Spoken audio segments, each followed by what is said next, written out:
నాకు కొద్ది దినాలు అరువుగా ఇస్తావా, నేను మరలా మీ పాత్రలను మీకు తిరిగి ఇస్తాను అని ఏం చేస్తుందంటే ఊరిలో ఉన్న వీధులన్నీ తిరిగి చాలా కుండలను సమకూర్చుకుంది. దేవుని దగ్గరకు వస్తే దైవజనుడి నోట నుండి వచ్చే మాట, నీ అవసరతలో నీ అవసరమును సమకూర్చుకోగలవు. దైవజనుని నోట నుండి వచ్చే మాట, నీ అక్కరలో నీ అవసరతను సమకూర్చుకొనగలవు. ఆయన చెప్పే మాట నీ జీవితంలో అద్భుతము చేస్తుంది. ఆయన చెప్పే మాట నీ జీవితంలో నువ్వు సమకూర్చుకోగలుగుతావు.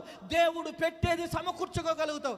దైవజనుడు ఏం చెప్పాడంటే ఆ స్త్రీకి, కుండలను సమకూర్చుకో, కుండలను కూర్చుకో, కుండలను పోగు చేసుకొని ఏం చేస్తావమ్మా, నీ ఇంట్లో ఏముందమ్మా అని అడిగాడు.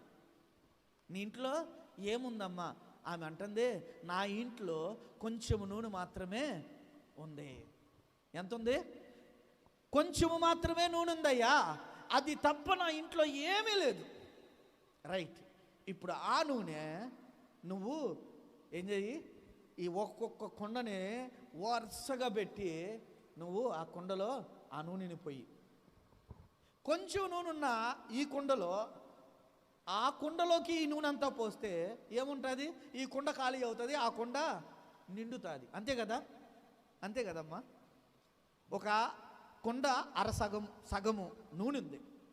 ఇప్పుడు దైవజనుడిగా నేను చెబుతున్నాను ఏమని, అమ్మ ఈ కుండలో ఉన్న నూనె ఒక్కొక్క కుండలోకి పోసుకుంటా వెళ్ళు అని అన్నాను అనుకో, నువ్వేమంటావు?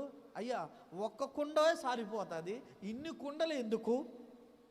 ఈ కుండలోది ఆ కుండలో పోస్తే ఈ కుండ ఖాళీ అవుతుంది, ఆ కుండ ఆ సగము నిండుతుంది, ఇన్ని కుండలు ఎందుకయ్యా అని ప్రశ్న వేస్తాం. ఇప్పుడు నీకున్న లాజిక్, నీకున్న ప్రశ్నలు నువ్వు దేవుని దగ్గర వేస్తే అద్భుతము జరుగుతుందా?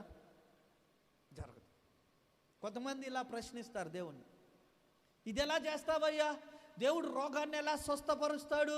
డాక్టర్లు కదా రోగాన్ని స్వస్థపరిచేది. అయ్యో, డాక్టర్లు కూడా దేవుడిని నమ్ముకొని వైద్యం చేస్తున్నారు. డాక్టర్లు కూడా దేవుడి మీద భారం వేసి ఆపరేషన్లు చేస్తున్నారు. డాక్టర్లు కూడా దేవుడినే నమ్మినప్పుడు నువ్వు దేవుణ్ణి నమ్మితే నీ రోగం పోతుంది అంటే అది ఎందుకు అబద్ధం అవుతుంది? నూనె రాసి ప్రార్థన చేస్తే స్వస్థతలు జరుగుతాయా? పాస్టర్ గారు చెయ్యి ఉంచి ప్రార్థన చేస్తే స్వస్థతలు జరుగుతాయా?